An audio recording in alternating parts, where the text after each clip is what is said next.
A giant swath of severe weather from the Midwest tonight all the way to the East Coast. There could be some major flash flooding, the forecast in a moment. But first, new images tonight of a new and massive twister. This time you can see what appears to be 4 funnels inside this sweeping tornado. It was terrifying for so many, and ABC's Steve Osunsami with the pictures. Oh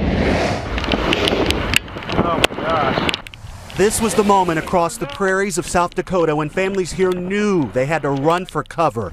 2 on the ground at once. Another set of twin tornadoes were moving into Wessington Springs. When it hit 15 miles east, you could see 4 smaller whirlwinds circling inside one of the tornadoes. These were pictures families took with their cell phones.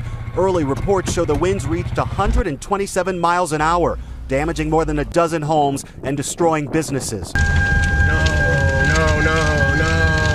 At the Kaufman farm, they lost everything. It was a tearful reunion today for this large family. He's not taking it very well.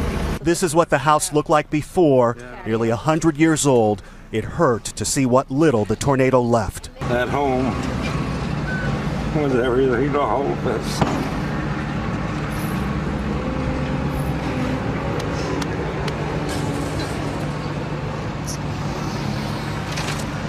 The severe weather stretched east, the lightning setting homes on fire in Minnesota, the high winds bringing down trees over homes in Ohio and the nation's capital.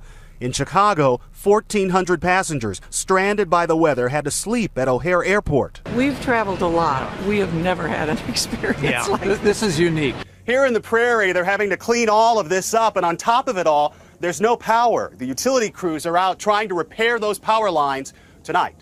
David? Steve, thank you. It could be a long time before that power is back on. Meantime, 14 million Americans in the path of severe weather tonight.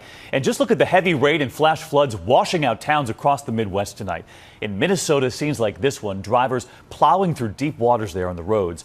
I want to bring in Chief Meteorologist Cecily Tynan from Philadelphia's top station, WPVI. And Cecily, I know you were all dealing with really severe weather over the last 24 hours, but now you're watching another part of the country tonight. What are you seeing? That's right, David. Really the focus of severe weather across 3 areas tonight. The strong storms that moved through Philadelphia early this morning have shifted down to the south, including Roanoke and Raleigh. The upper Midwest again under the gun from Minneapolis to Kansas City. And there's another area over northern Texas.